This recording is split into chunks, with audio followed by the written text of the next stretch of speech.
Y mientras tanto, quiero decirles que, bueno, a todos darles la más cálida bienvenida, a todos y a todas, a este segundo día de nuestro simposio de enseñanza de la farmacia y la bioquímica en tiempos de pandemia, en el marco del encuentro virtual de enseñanza de las ciencias naturales ENSINA 5. Les cuento que estamos aquí nosotros reunidos en la plataforma Meet, pero que también esto está quedando grabado y va a ser después puesto a disposición de los canales de YouTube para que cualquiera y todos y todas puedan acceder. Bueno, en la tarde de hoy estamos muy contentos de recibir a un colega de farmacia y bioquímica, particularmente bioquímico, que es el decano de la Facultad de Ciencias Químicas de la Universidad Nacional de Córdoba, y que podríamos decir que es un amigo de la casa, porque ya participó de algunas de las actividades que estuvimos organizando en el CIAE. Está con nosotros el doctor Gustavo Chiabrando, que les cuento un poco, es doctor en ciencias químicas, es bioquímico de formación de base, es además investigador principal del CONICET, y su área de investigación es la bioquímica y la biología molecular. Su lugar de trabajo es el Centro de Investigación en Bioquímica Clínica e Inmunología, en el CCT CONICET de Córdoba, que es el Centro Científico Tecnológico.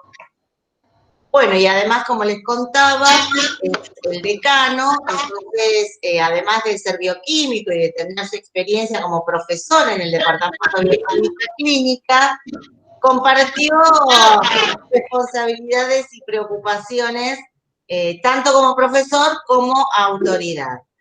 Nos acompañan en esta mesa la señora secretaria académica de la Facultad de Farmacia y Bioquímica de la Universidad de Buenos Aires, la doctora Laura Schreider, y también la vi en un cuadradito, ahora me desapareció, pero estoy segura que está la doctora Gabriela Berg, que es nuestra conferencista de mañana y además es nuestra secretaria de posgrado de la facultad.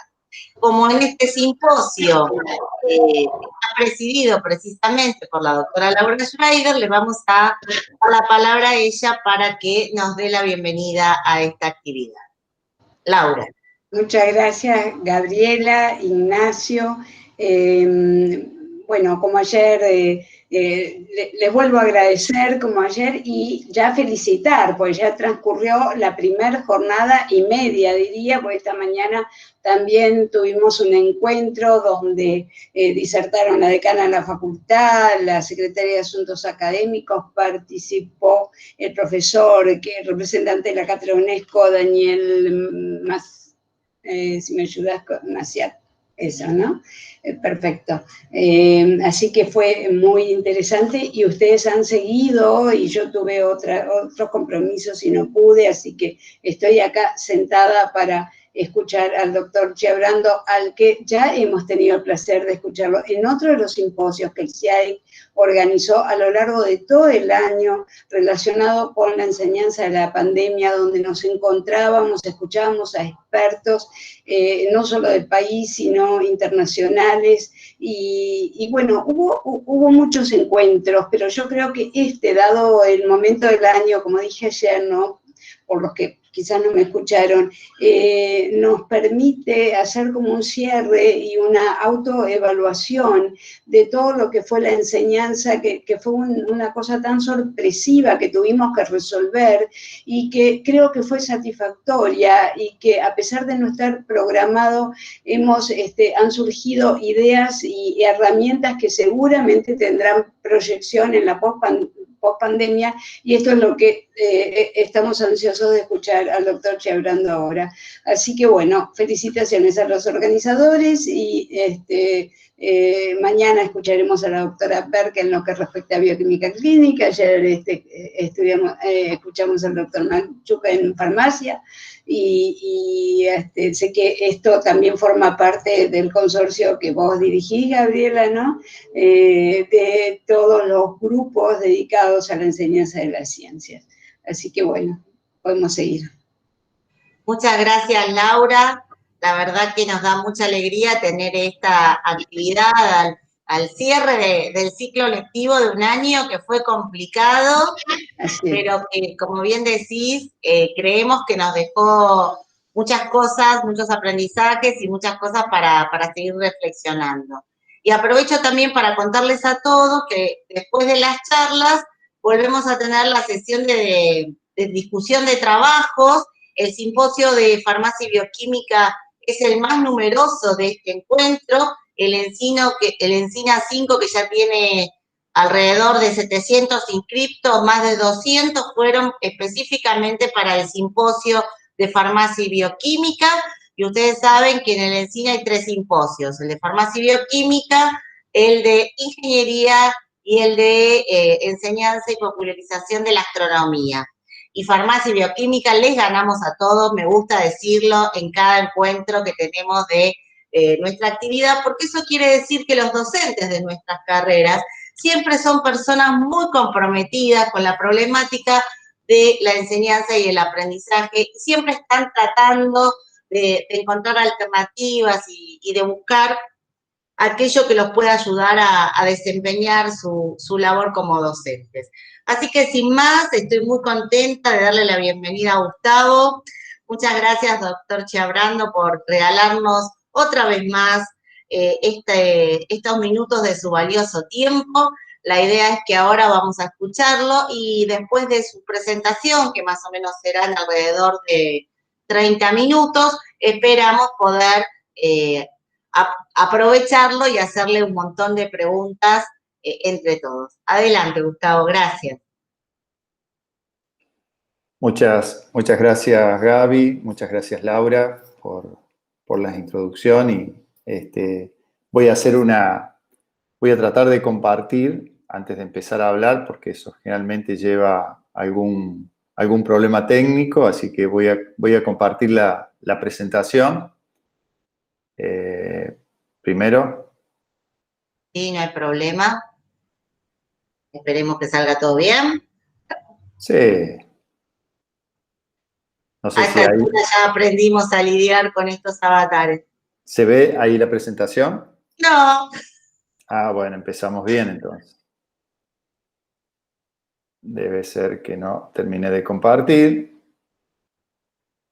Acá, compartir. A lo mejor que...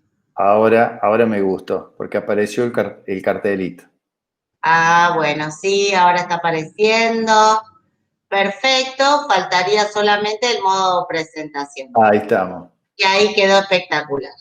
Bueno, como les decía, agradecerles primero la invitación, la confianza dispensada para que yo esté hoy disertando acá.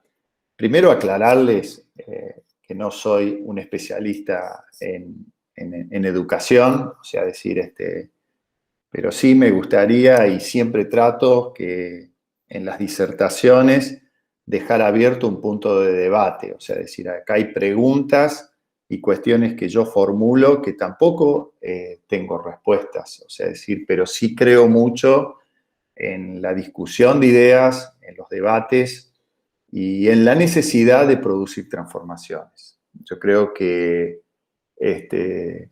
la pandemia nos aceleró esa necesidad. Lo que voy a explicar acá y lo que voy a transmitir acá es un poco transmitir mi experiencia de lo que es la bioquímica, cómo veo la bioquímica, cómo veo la farmacia, cómo veo las carreras de la Facultad de Ciencias Químicas de la Universidad Nacional de Córdoba, que hoy son 4 carreras: licenciatura en química, biotecnología, bioquímica y farmacia, que conviven, que comparten los ciclos básicos.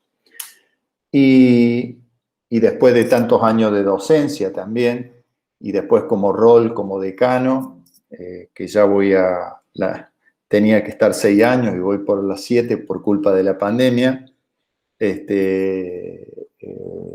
y haber compartido durante todo este tiempo una experiencia muy rica dentro del ente coordinador de las unidades académicas de farmacia y bioquímica, ECOAFIP, del cual tuve el honor de ser presidente hace el año pasado, durante 2 años. Hoy es Cristina Ranz, la presidenta.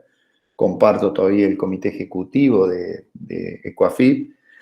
Y en ECOAFIP se habían iniciado ya, allá por el año 2017, habíamos iniciado la necesidad de empezar a discutir las modalidades de los planes de estudios, los actuales planes de estudios que tenemos en farmacia y bioquímica, el modo que tenemos de enseñar la farmacia y la bioquímica, el modo que tenemos para evaluar los contenidos que se dictan en los distintos tramos de la carrera, y eso formó parte de un debate que llevó allá por el año 2018 a organizar las primeras jornadas de enseñanza de la farmacia y la bioquímica.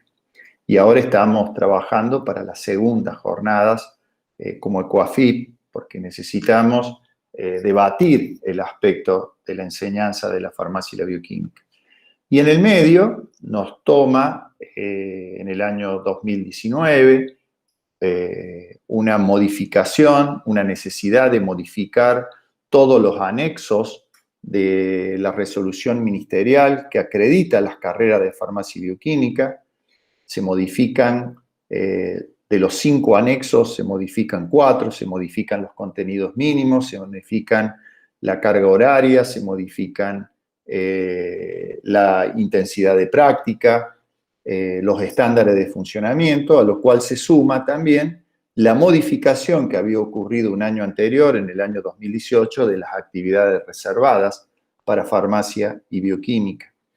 Entonces eso nos produce un cambio de timón. Veníamos pensando la necesidad de discutir los nuevos perfiles profesionales, cómo tenía que ser el perfil profesional de un farmacéutico, un perfil del bioquímico, porque creíamos que esa era la base por la cual después teníamos que construir planes de estudios, modalidades de enseñanza, y nos aparece esto de que teníamos que crear los nuevos estándares para la acreditación de carrera, proceso que ha culminado, ya los voy a mostrar, y cuando estábamos en el medio de esto, en marzo, nos apareció la pandemia, lo cual nos llevó a que esa pandemia dejáramos sin efecto la transmisión de los contenidos a través de la presencialidad y tuviésemos que pasar a la virtualidad. Y durante todo el año se ha dicho mucho sobre la virtualidad, hemos hecho simposios, jornadas, a mí me tocó hablar el anterior de qué hicimos en la facultad, etcétera, etcétera. Y no es mi intención ahora volver a mostrar lo mismo, sino, como dice el título de esta conferencia, hablar de las fortalezas, oportunidades, debilidades y amenazas de la enseñanza de la farmacia y la bioquímica en modalidad virtual en épocas de pandemia. En realidad lo que vengo a debatir acá, fortaleza, oportunidades, debilidad y amenazas, es básicamente lo que se conoce como un FODA, ¿no? O sea, es decir, el análisis FODA nos permite hacer una evaluación de cuáles son, desde el punto de vista de los aspectos internos, ¿sí? Cuáles son las fortalezas y las debilidades, tomando las fortalezas como aquellos aspectos positivos y tomando las debilidades como aquellos aspectos negativos, y cómo se conjugan esos aspectos internos con lo externo, que serían las oportunidades, también como un aspecto positivo, y las amenazas como un aspecto negativo. Si nosotros empezamos a conjugar este FODA y empezamos a decir en la conexión debilidad, oportunidad, o sea, si no se reacciona, no podrá aprovechar la oportunidad. Si uno es débil y ve la oportunidad, si no te volvés fuerte, no vas a aprovechar esa oportunidad. Y la conjunción oportunidad-fortaleza sería la mejor situación porque aprovechás la oportunidad con la mayor fortaleza.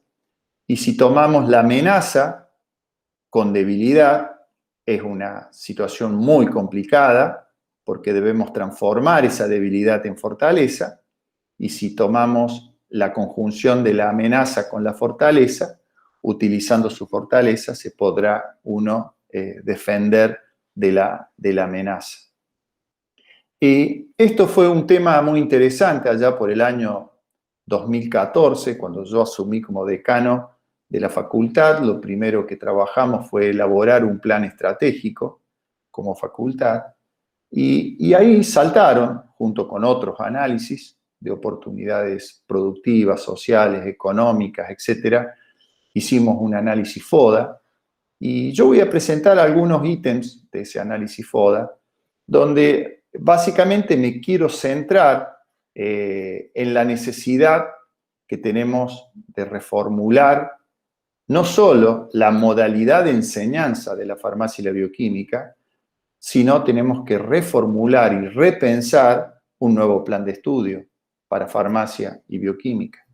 Porque si nosotros tratamos de aplicar, y esto es muy personal, esta opinión, pensamos en modificar los procesos de enseñanza, mezclando virtualidad con presencialidad, generando situaciones mixtas, pero con las actuales situaciones de nuestros planes de estudio, podemos no estar modificando nada. Entonces creemos o creo que es necesario llevar estas transformaciones con un nuevo pensamiento de lo que debería ser un plan de estudio. Y miren, allá por el año 2014, y acá le sumé algunas que más o menos abarcan la situación actual, modifiqué algunos textos porque lo traté de adaptar a las situaciones. Y si uno toma las fortalezas, la cuestión interna, ¿sí? Decimos como fortaleza es que nosotros, todas las unidades académicas del país tienen acreditadas las carreras de bioquímica, esa es una gran fortaleza, ¿sí? Pero la debilidad que tienes es internamente en esa misma línea es que los planes de estudios están sobrecargados en horas y contenidos. Estamos llevando a un estrés la situación de nuestros estudiantes respecto al plan de estudio. Una fortaleza es la calidad académica y científica del cuerpo docente. Eso es indudable. Generalmente todas las unidades académicas que expiden títulos de bioquímica y farmacia tienen una muy buena calidad académica y científica, pero todavía no hemos logrado, o como debilidad, hay una insuficiente inserción de especialistas principalmente en el ciclo superior. Tenemos doctores, maestrandos, pero insertamos muy pocos especialistas en el ciclo superior. Tenemos una actualización específica del cuerpo docente a través del posgrado, ¿sí? Eso es muy bueno también, pero todavía hoy tenemos una escasa formación pedagógica en los procesos de enseñanza-aprendizaje. Eso sería una debilidad. Tenemos un porcentaje de egresos relativamente alto comparado con otras carreras, mayor al 60%, pero seguimos siendo una carrera que desertan mucho los estudiantes en los ciclos básicos de las carreras. Eso es una debilidad. Tenemos como fortaleza una aceptable calidad en las actividades prácticas, en laboratorio y salas de experimentación, pero tenemos un bajo porcentaje de actividades presenciales en laboratorio respecto a la carga total de la carrera, que si uno el análisis, esa actividad práctica no supera el 50%. Y si a eso le sumamos, tenemos una excesiva capacidad de evaluar. Eso termina siendo también una debilidad. Como fortaleza tenemos laboratorios especializados para las actividades prácticas, pero hoy, traído esta problemática de la pandemia y anterior, tenemos una insuficiente utilización de herramientas tecnológicas para avanzar no solo en la modalidad virtual, sino para la utilización tecnológica de la enseñanza. Todavía tenemos algunas prácticas de enseñanza un poco antiguas, tradicionales. Tenemos como fortaleza una buena infraestructura edilicia, generalmente son buenas las infraestructuras en las unidades académicas, pero hoy es insuficiente a la hora de poder montar una enseñanza en modalidad virtual. Si después tomamos algunas cuestiones externas, tenemos una excelente oportunidad, que son los nuevos estándares para la acreditación de las carreras de farmacia y bioquímica, Esto es una muy buena oportunidad porque se hizo un muy buen trabajo desde COAFIP en ese sentido. Se lograron estándares que creo que van a ser bastante superadores a los que tenemos, pero como una amenaza tenemos que entender también que hay un aumento de carreras de grado dentro del artículo 43 de la Ley de Educación Superior, cuyas actividades reservadas se entrecruzan con las actividades o habilidades de riesgo de la farmacia y la bioquímica. Eso es una realidad. La biotecnología, la bioingeniería, muchísimas carreras que han sido creadas, que están en el artículo 43, hoy comparten actividades profesionales reservadas, y tenemos que analizarlo no negando esas carreras, sino viendo cómo podemos fortalecer nuestras carreras. Tenemos un perfil como una oportunidad. Hay un perfil profesional ante los nuevos desafíos y paradigmas de la salud. Eso es una gran oportunidad. La pandemia nos enseñó, nos dio un gran mensaje, pero también tenemos las enfermedades crónicas no transmisibles, el advenimiento de la medicina de precisión y personalizada, cómo nos encuadramos como profesiones dentro de estas nuevas formas de avanzar sobre la medicina, rompiendo la medicina tradicional más de tipo epidemiológica, y los nuevos sistemas de salud. Y como amenaza, digamos, tenemos la robotización de los sistemas de atención de la salud, que también da origen a la medicina de precisión y personalizada. Eso constituye una amenaza. Los avances de la conectividad global y de los sistemas de multiplataformas y la educación digital es una gran oportunidad, pero la debilidad es que si no hay formación docente con una visión global de esta conectividad y lo formamos con una visión mercantilista y no académico para captar clientes, o sea, llevado a esta corriente de crear universidades negocios, y no la educación superior vista como un bien social, ¿sí? Un derecho social, eso también termina siendo una amenaza. El aumento de la matrícula es una oportunidad a través de ofertas académicas de grado con modalidad virtual. Puedo llegar a más personas. Las personas no se trasladan a un centro, ¿sí? Pero eso también nos lleva a que esa virtualización empecemos a perder la gratuidad de la enseñanza a nivel de la educación superior. Eso también constituyen amenazas. Ofertas de actividades prácticas y experimentales bajo modalidad virtual. Hay muchísimas ofertas, plataformas, páginas de internet, etcétera, muchísimas.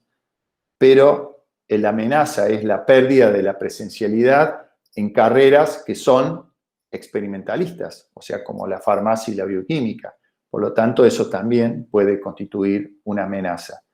La promoción para crear carreras de grado y posgrado bajo modalidad virtual, eso es una oportunidad interesante. Ahora, esto como amenaza nos lleva a que se vayan a crear carreras de corta duración y de un perfil meramente técnico. Eso también constituye una amenaza. Y las universidades virtuales constituyen una oportunidad y una amenaza por todo lo que dijimos anteriormente.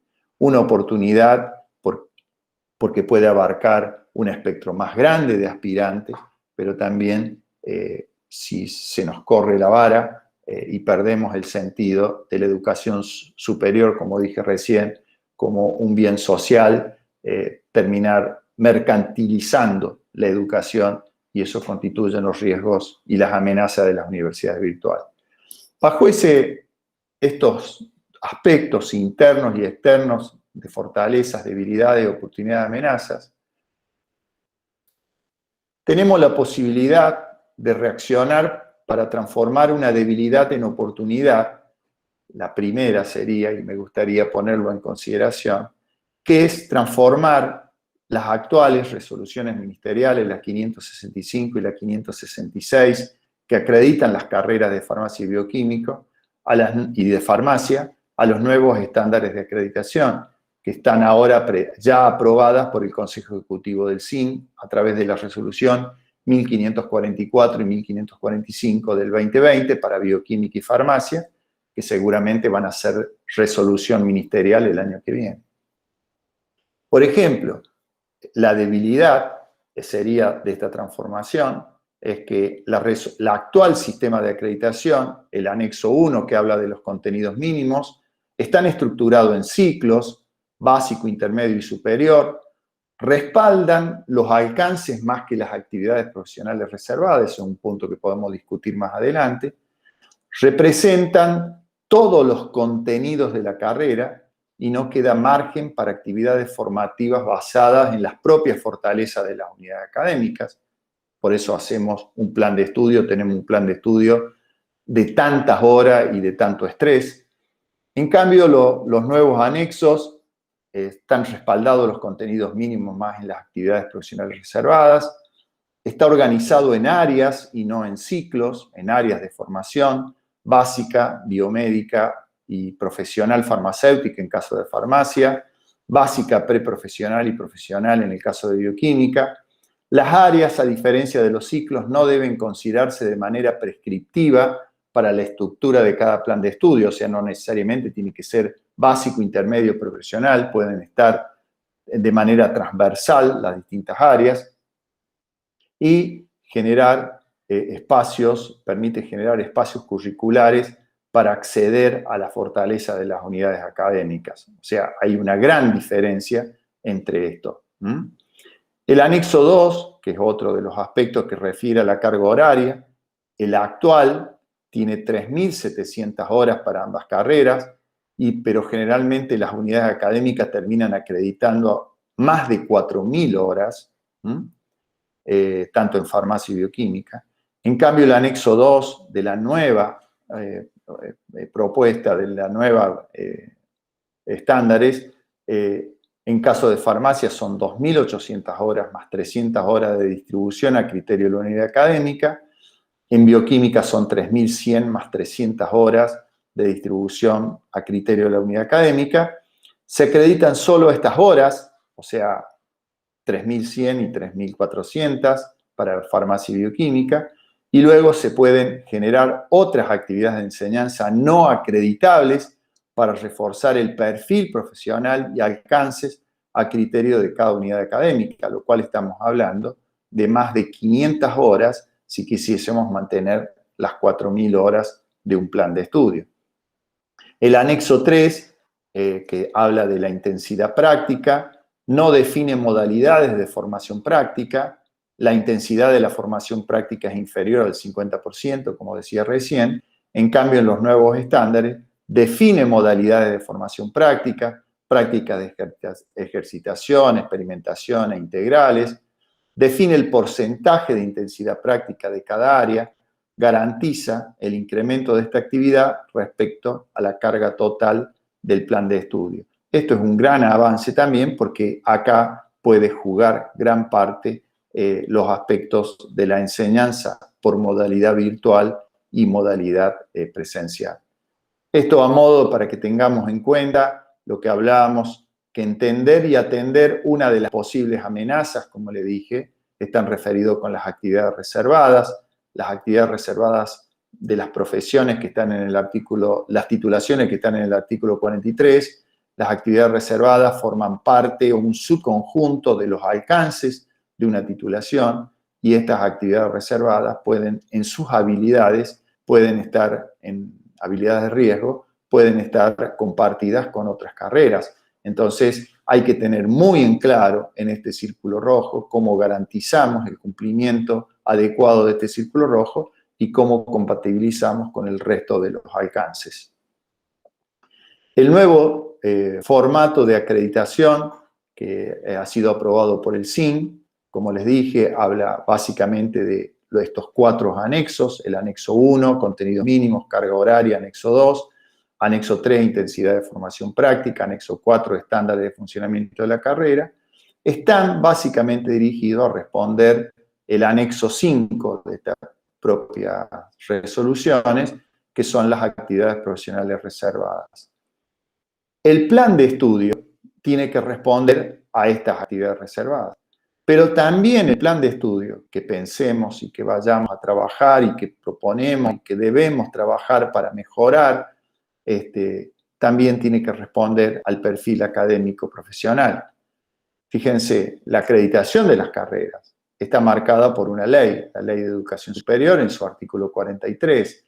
Esto debemos responder a la ley, ¿sí? El plan de estudio tiene que darnos respuesta a este aspecto. Pero el perfil académico profesional lo define la universidad, lo define cada unidad académica.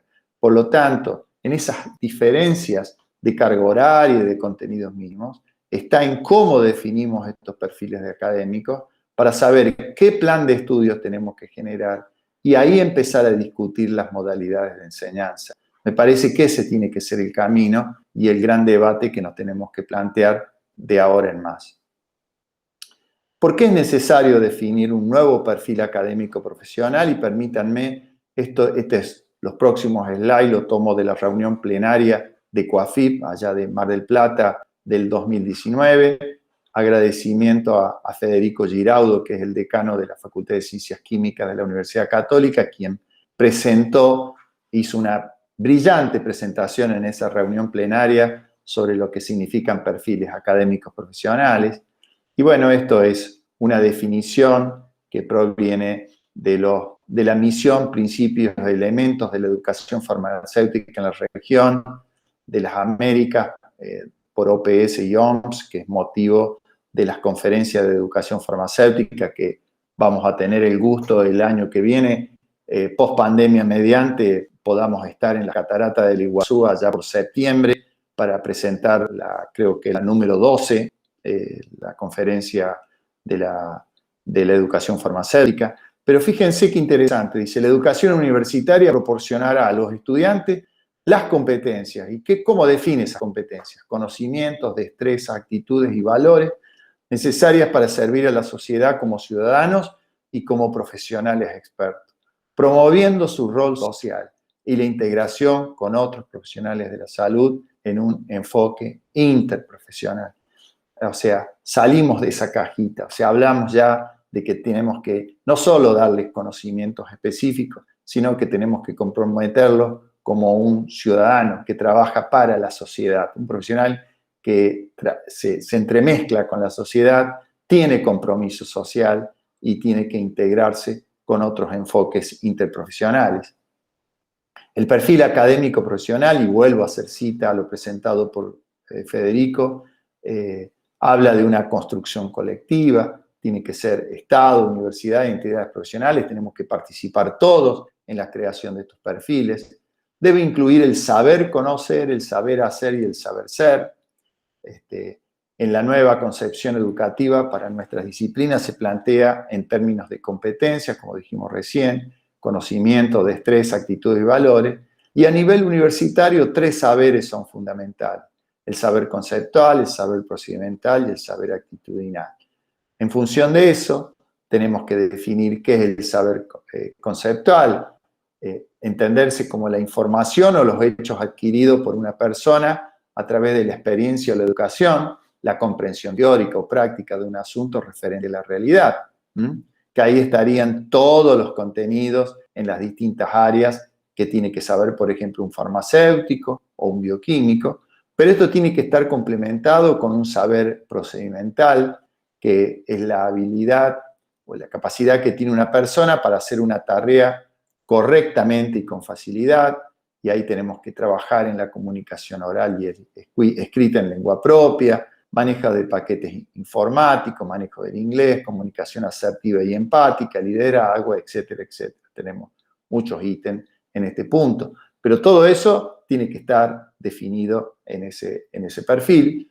Y por último, el saber actitudinal involucra los valores y actitudes que se deben estimular en este caso en el farmacéutico, porque esta charla estaba enfocada al farmacéutico, pero también lo podemos pensar en el bioquímico, ¿no?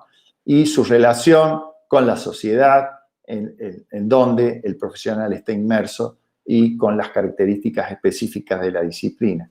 Y bueno, ahí integra moral, acorde al desarrollo profesional, honradez, seriedad profesional, etcétera, ética. O sea, todo esto estos 3 saberes tienen que estar incorporados en esa definición de lo que sería el perfil académico profesional.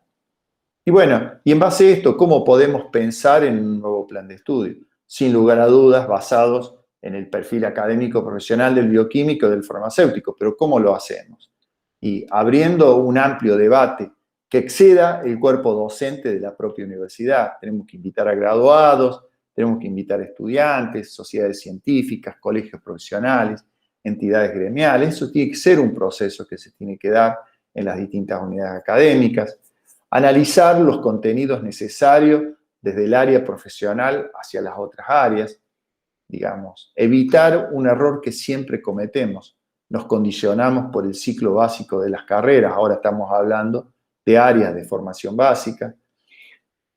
Algo que me gustó mucho y escuché hace poco, romper con la clásica estructura de que los contenidos y los procesos de enseñanza deben estar ligados a cátedras y asignaturas, pensar en otras formas, pensar que la transmisión del conocimiento puede ser a través de talleres, módulos, seminarios, romper en alguna medida con una estructura verticalista curricular, sino hacerlo más transversal, y no creer que un contenido es más importante que otro. Es decir, esos serían algunas cuestiones que debemos romper como mito a la hora de sentarnos a discutir los perfiles profesionales de un farmacéutico, un bioquímico y de otra carrera que esté incorporada en estos artículos 43. Algo que se hizo en la facultad, nosotros tenemos en cada carrera, son 4 carreras de grado y tenemos sus directores. Y me gustó porque los directores de carrera se pusieron de acuerdo en 7 puntos para empezar a discutir los planes de estudio en la facultad, un proceso que estamos empezando de a poco. Pensamos intensificar más a principio del año que viene. Pero me gustó esto y los quiero compartir porque ellos me lo compartieron en una reunión que mantuve y la verdad que me gustó porque los 7 puntos que ellos se proponen en ponerse de acuerdo es decir, el plan de estudio para farmacia y bioquímica debe incorporar contenidos comunes dentro del área de la formación básica, o sea, pensar cuáles son esos contenidos que son comunes en ambas carreras, reducir la carga horaria total de la carrera, eso es un acuerdo, incluido el correspondiente al área de formación básica. Los laboratorios deben recuperar las actividades prácticas fundamentales, invertir más tiempo en los laboratorios, y esto tiene algo que ver con lo que voy a expresar en un ratito, revisar y evitar la repetición de contenido a lo largo de la carrera, es parte del acuerdo, armar un esquema de aprendizaje diferente, no solo pensando desde la asignatura, sino también desde talleres, seminarios, trayectos cortos, desestructurar lo curricular, eso me gustó mucho, disminuir la carga horaria de las evaluaciones para invertir en la participación en otras actividades de enseñanza, eso me parece sustancial. Somos súper evaluacionistas, o sea, gastamos muchas horas en evaluaciones. En un trabajo práctico que dura 4 horas, perdemos 1 hora y media en evaluar, por ejemplo. Y, por último, un acuerdo es no desvalorizar la tarea docente en función de la tarea que desarrolla. No vale más un docente porque dé una asignatura que porque dé un taller, que dé un seminario. O sea, decir, esto lo traigo a colación y se trajo a colación porque cuando existían los créditos, una asignatura que tenía 50 créditos y otra que tenía 30, el profesor valía más porque estaba en una asignatura de 50 créditos que el de 30. Y eso no tiene por qué ocurrir. Entonces, hay que darle al mismo valor a la actividad docente en función de la actividad que desarrolla. Trayendo todo esto y tratándolo de unir qué nos deja la pandemia de positivo que podamos utilizar en la elaboración de nuevos planes de estudio. Sabemos hoy, o tenemos ya conocimiento, del estado de la conectividad tanto de docentes y estudiantes. Eso es un aspecto importante a la hora de pensar la modalidad virtual. Hemos hecho algunas experiencias de actividades experimentales en la virtualidad. También nos dejó algunas herramientas, tenemos algunos indicios que son positivos, otros que son negativos. La necesidad de modificar el régimen de enseñanza, principalmente que tenga que ver con las condiciones de correlatividad e irregularidades, estas cuestiones tan estructuradas, tan escalonadas, esto sí, si pasa esto y esto no puede ocurrir si no ocurre lo anterior. Tenemos que ser más flexibles y la pandemia nos enseñó que podemos ser flexibles. Podemos suspender una correlatividad y no se nos derrumba el mundo. Y podemos cambiar el concepto de la regularidad también. Tenemos que ver. Y por último, también nos dejó una enseñanza muy valiosa de las evaluaciones. Las evaluaciones en la modalidad virtual, que todo el mundo se iba a copiar, de que esto iba a ser... Y encontramos que las evaluaciones pueden relajarse, las evaluaciones pueden sufrir otro proceso, que no necesariamente terminar el cursado y hay que evaluar, se puede evaluar a medida que se cursa. Las evaluaciones pueden ser más integrales, no necesariamente deben culminar con un examen y una nota, ¿no? Eso también nos dejó como experiencia la pandemia. Esto, un dato que ya había mostrado, pero esto es lo que les decía de la conectividad. Nos encontramos que los estudiantes en el primer año tienen una buena posibilidad de conectividad. O sea, eso hay que mejorarlo, obviamente, hay que generar políticas que mejoren la accesibilidad de nuestros estudiantes y nuestros docentes al sistema de conectividad, eso seguro. Esto lo mismo pasa para estudiantes del tercer año. Una cosa que nos permitió la pandemia es ver de dónde nos vienen los estudiantes y empezamos a ver que solo el 43%, más de la mitad de los estudiantes de nuestra facultad no viven en el Córdoba capital, por ejemplo. Y esto es un indicador importante a la hora de pensar nuevos formatos de enseñanza que nos involucren la movilidad de los estudiantes. La actividad 100% presencial exige que los estudiantes estén viviendo en Córdoba capital, pero a lo mejor actividades más integradas, saber que el 35% está en el interior de Córdoba y el 22% es de otra provincia, también nos puede armar algunas estrategias interesantes para atender y aumentar lo que yo les decía, el espectro de inserción y accesibilidad al sistema educativo. Nos encontramos un dato interesante, que el 90% de los estudiantes que ingresaron, que en el cursado finalizaron el cursado.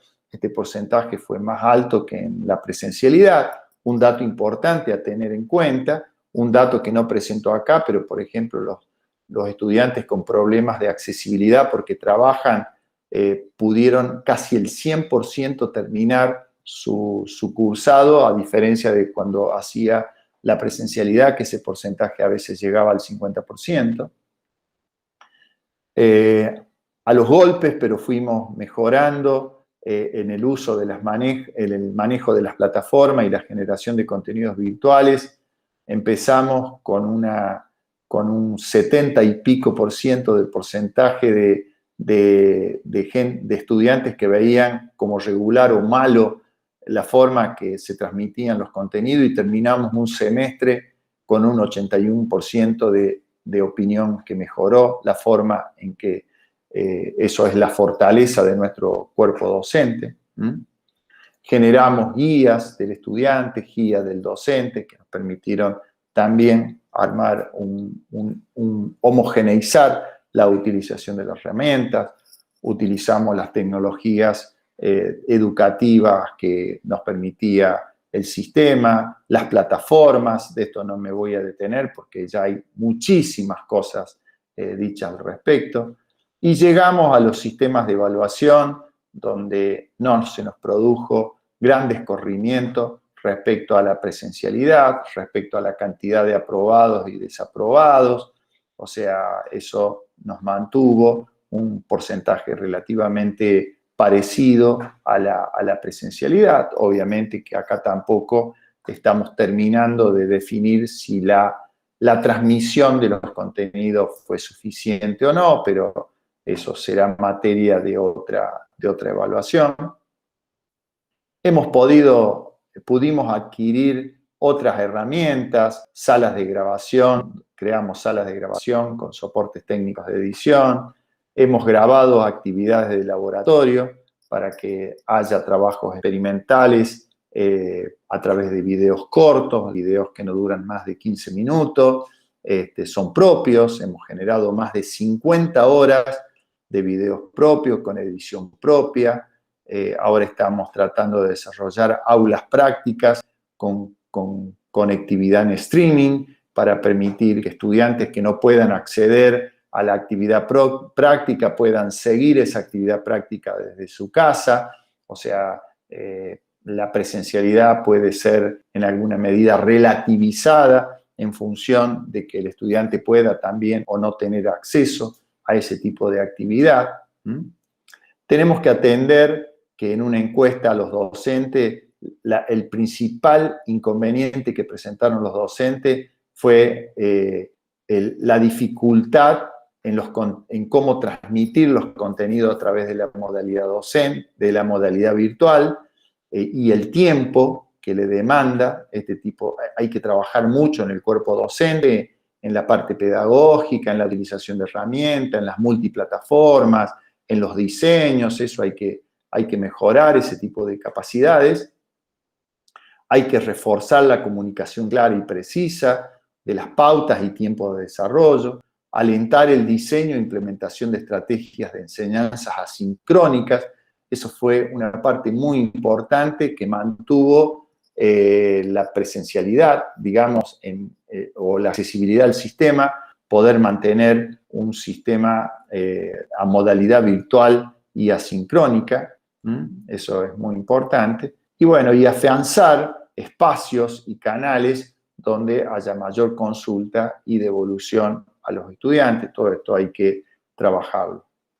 Mejorar los procesos de evaluación, que esto lo empezamos inclusive antes de la pandemia, de cómo, qué, cómo y por qué evaluar. Siempre pongo este mensaje porque una de las cuestiones que más nos ayudó fue una jornada que nos dio Gaby allá por junio de este año, o sea, que nos ayudó muchísimo. Y a la hora de empezar a discutir un plan de estudio que tenga componentes de enseñanza por modalidad virtual y modalidad presencial, que sea un blend, que sea un mix de ambas actividades.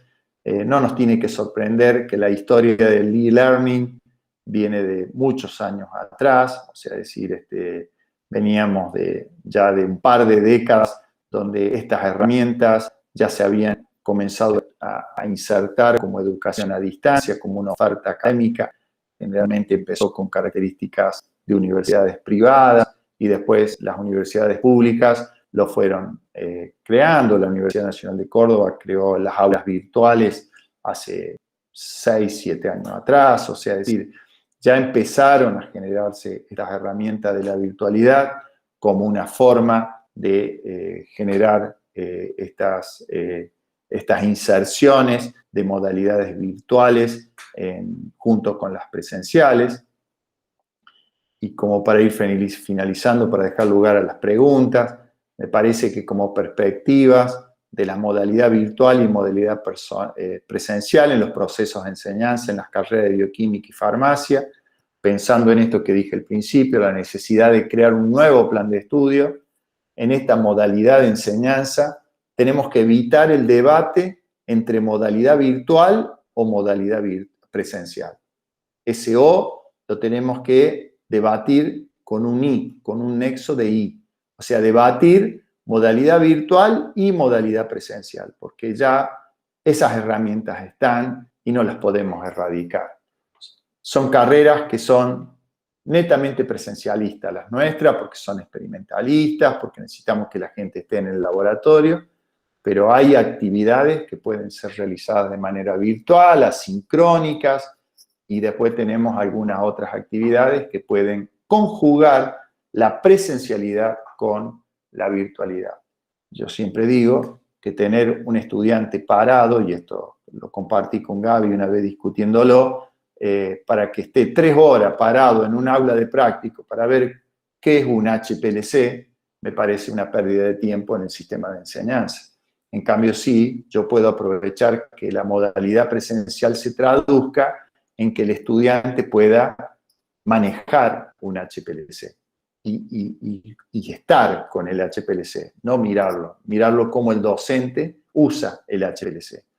Entender que la modalidad virtual es un soporte importante y puede ser compatibilizada con la modalidad presencial. Establecer modalidad virtual en prácticas preprofesionales virtuales, una experiencia que estamos llevando adelante ahora en los practicanatos por la pandemia, y me parece que hay cosas que pueden quedar, porque da opciones a que los practicanatos se integren a lo largo de la carrera, tanto de farmacia y bioquímica, y que el estudiante empiece a contactar con tutores, instructores docentes y centros de práctica antes de que llegue al momento de la práctica. Establecer un cronograma de actividades prácticas, laboratorios, presenciales, que sean integradas y transversales, que priorice el momento en que el estudiante trabaja en los aspectos de formación básica y de formación profesional. Me parece que ahí es donde tiene que haber mucha transversalidad en la utilización de los laboratorios. Ahí podemos intercalarlo tranquilamente con modalidades virtuales, presentación, por ejemplo, de casos, resolución de problemas concretos, ejercicios, etcétera, pueden ser utilizadas en modalidades virtuales. Considerar que la actividad de enseñanza sea un proceso dinámico, ¿sí? Romper el molde, como dije anteriormente, de lo estrictamente curricular y verticalista. Y bueno, y el futuro de la farmacia y la bioquímica dependen de estos cambios, estoy convencido. No es una cuestión corporativa, no es oponiendo o no a la situación que vamos a revertir la realidad. Yo creo que tenemos que trabajar por mejores farmacéuticos, mejores bioquímicos, que tengan una gran inserción social y que le demuestren a la sociedad que lo que se formó en la universidad es de impacto, y todo eso depende de nosotras y nosotros, ahora, hoy, mayormente parte como docentes de las universidades nacionales, públicas y privadas, hay que trabajar de manera conjunta, y tenemos que estar dispuestos a producir la transformación de los planes de estudio que los nuevos perfiles académicos profesionales exigen. O sea, si no trabajamos en ese sentido, vamos a estar complicados en un futuro muy próximo. Bueno, espero que se haya entendido y quedo abierta a cualquier consulta. Tiré varios temas y me gustaría que si se entendió, lo podamos debatir mínimamente. Muchísimas gracias. Muchas gracias a vos, Gustavo. La verdad que siempre es un placer escucharte porque sos como un provocador, ¿no? Con esta idea de romper mitos, que en definitiva esta ruptura de mitos nos llevaría a todos a salir de nuestra zona de confort, algo que es como difícil de hacer. Escuchaba toda esta presentación de la reunión del ECUAFIP, este cambio en la perspectiva de organizar las carreras o los planes de estudio de farmacia y bioquímica desde un enfoque por competencias, algo que las carreras de ingeniería ya lo vienen implementando desde hace muchos años, pero que todavía en farmacia y bioquímica eso no parece estar como cuajando demasiado. Y a lo mejor esta pandemia con este sacudón que nos llevó a revisar los contenidos, cuáles eran esenciales, ¿no? Y qué realmente se podía hacer y qué no, y esta revisión hacia el interior de cada una de las materias, ojalá estas nos lleve a reflexionar, a poder llevar adelante estos debates que me parecen muy interesantes. ¿Habrá posibilidades, crees que habrá posibilidades de pasar a realmente a un nuevo plan de estudios con un enfoque basado en competencias? Mira, esa pregunta cuando nosotros nos lo hicimos en ECUAFIP, pensamos que nos metíamos en un brete que no íbamos a salir. y nos llevamos una sorpresa, porque después de mucho debate, y te estoy hablando 2 años y medio, o sea que significan por lo menos 6, 7 reuniones plenarias, más las reuniones extraordinarias, hicimos unas cuantas reuniones extraordinarias, las jornadas de capacitación fueron muy importantes. El trabajo que están haciendo los farmacéuticos a través de la Organización Panamericana de la Salud es muy importante, deja mucha enseñanza. Yo creo que sí, que se puede. Yo creo que tenemos que salir de esa burbuja conservadora de que, digamos, solo podemos tener la visión de lo que ve una cátedra, lo que ve una unidad académica. Por eso digo que lo primero que tenemos que romper es esa burbuja. O sea, tenemos que animarnos. Mira, cuando nosotros hicimos una consulta como ECOAFIP de los perfiles profesionales, le preguntamos a las entidades deontológicas, le preguntamos a las entidades gremiales, y a través de las entidades gremiales, esta consulta llegó hasta España.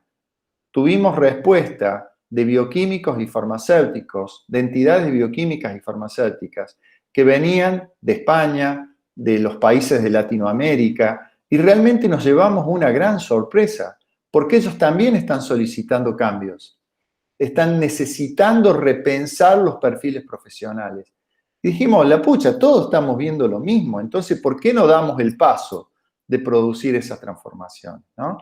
Y creo que es un deber, tenemos la necesidad, pero también tenemos un deber de ser artífices de esa modificación, porque si no vamos a seguir siendo lo mismo, y si uno se mantiene siendo lo mismo, desaparece, digamos, hay que generar un corrimiento en esta línea, que es lo que vos decís, en esta línea de confort, ¿no? O sea, hay que producir esos corrimientos.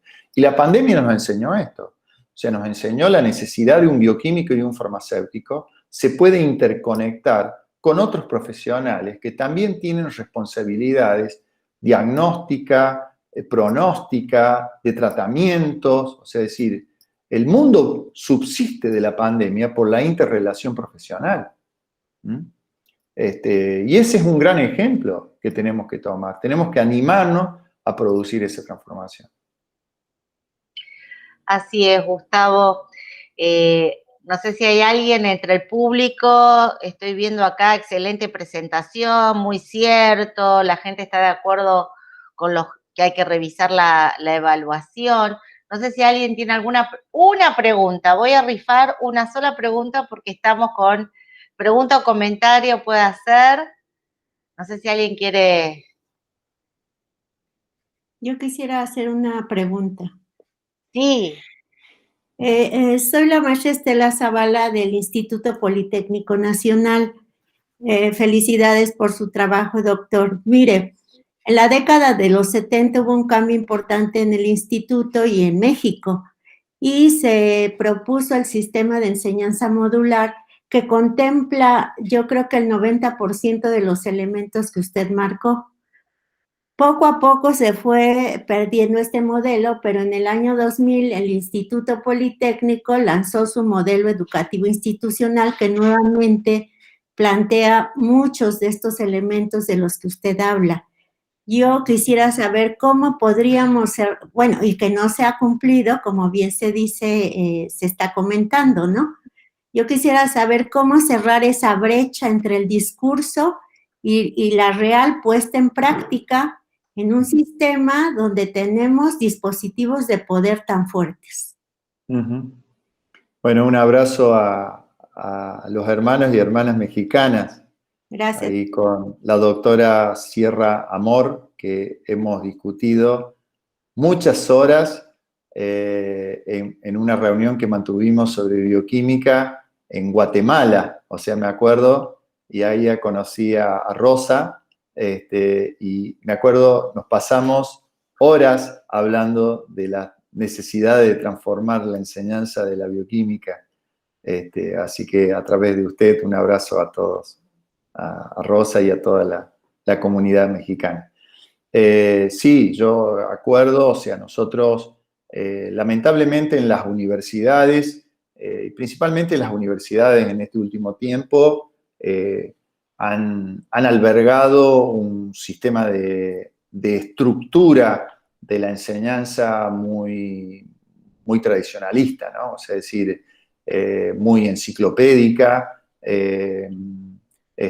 donde la defensa de la cátedra y hoy de las asignaturas son feudos, son bastiones muy difíciles de vencer, inclusive en aquellas unidades académicas donde creamos departamentos académicos, a la larga nos termina ocurriendo lo mismo, o sea, los departamentos terminan armando la muralla y terminan siendo sitios impenetrables, ¿no es cierto? O sea, es decir, nosotros, una de las ideas que tenemos es poder crear una unidad académica, o sea, nosotros le llamamos el 8º departamento, que esa unidad académica tenga la capacidad de hacer transversal todos estos aspectos y que podamos redefinir las estructuras de enseñanza.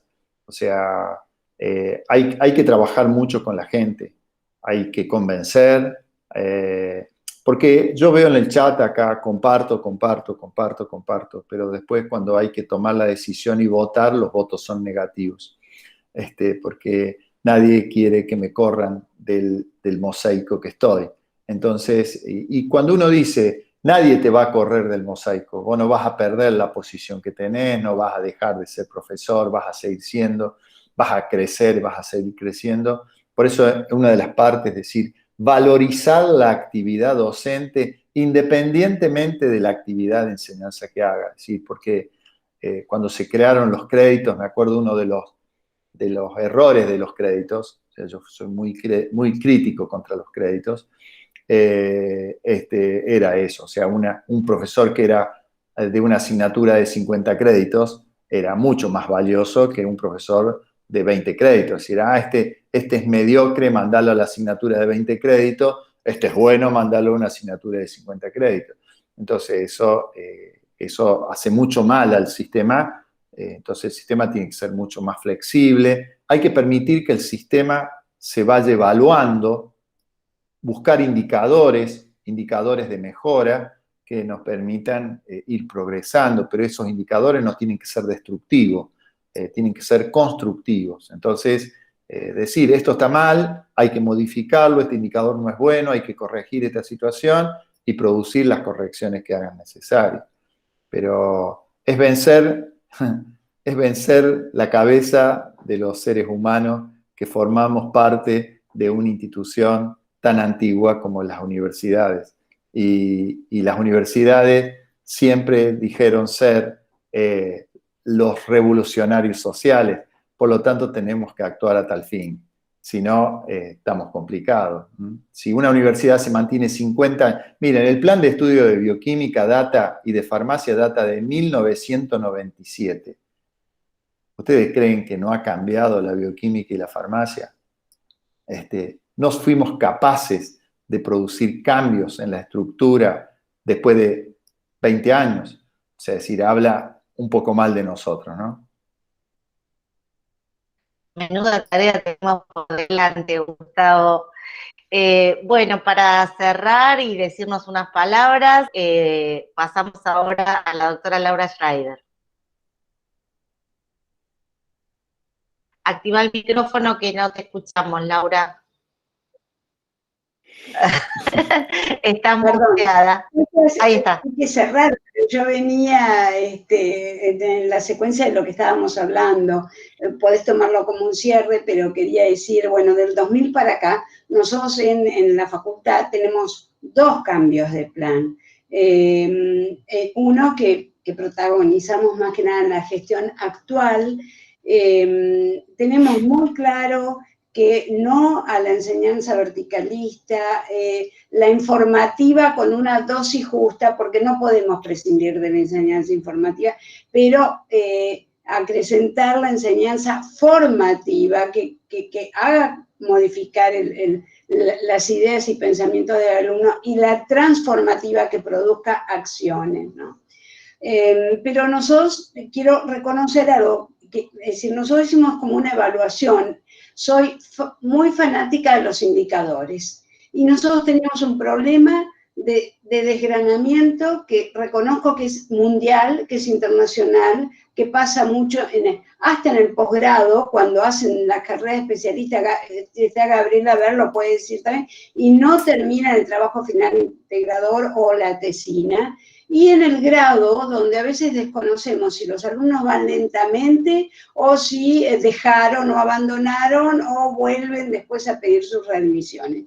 Así que la última modificación del plan de estudio estuvo bastante enfocado en un sistema de trayecto que no permita ese desgranamiento basado en correlatividades lógicas. No me quiero extender más, porque son tantas las variables que comentaste tan bien, Gustavo, pero son tantas las variables que por lo menos tomemos 2 o 3 haciendo evaluaciones de lo que nos indican los indicadores, valga la redundancia. Y bueno, excelente porque fue un paneo muy completo de la situación. Es muy difícil abarcar todo y mejorar todo junto. Estoy de acuerdo. Son procesos que llevan su tiempo, pero hay que iniciarlo. Así es. Y estoy convencido de que lo podemos iniciar y las próximas generaciones, tal vez nos lleve unos años, pero yo creo que a mí me gusta poner fechas. Yo le dije que la normalidad de la pandemia va a ser, la post-pandemia va a ser en el 2023 y creo que no me voy a equivocar. A mí me gustaría que estemos hablando de un nuevo plan de estudio con todo esto que estamos discutiendo ahora, haciendo estos análisis FODA, más otros análisis que hay que hacer. Esperemos que de acá a 5 años podamos estar discutiendo el inicio de un nuevo proceso. Ojalá. Gracias Gustavo, gracias Laura. Gabriela, te queda para mañana aprovechar todas las discusiones que tuvimos entre ayer y hoy y te dejamos la tarea como complicada, ¿no? Con un montón de balances. Así que es una alegría, tenemos mucha gente en el simposio que estuvo escuchando, va a quedar grabada toda la charla y bueno, seguiremos pensando y con tarea por delante para hacer. Así que vamos a dar lugar ahora, voy a dejar de grabar para volver a empezar a trabajar en la sesión de pósters. Te cuento, Gustavo, que ayer hubo mucha gente, incluida gente de tu facultad, que presentó muy buenos trabajos y que realmente es un placer escuchar a los docentes todo el trabajo que han realizado este año. Y lo digo acá antes de que terminemos la sesión de la conferencia, porque realmente hay un reconocimiento especial para todos que se pusieron la labor al hombro y bueno, hicieron lo imposible para llevar el año difícil con todas las pérdidas, con todas las dificultades personales, se sacó el año adelante. Así que bueno, muchas gracias a todos los que estuvieron en la charla, muchas gracias Gustavo, ya te llamaremos el año que viene para ver cómo sigue la cosa para alguna otra actividad, así que bueno, dejo de grabar y vamos a dar lugar muchas gracias. a la sesión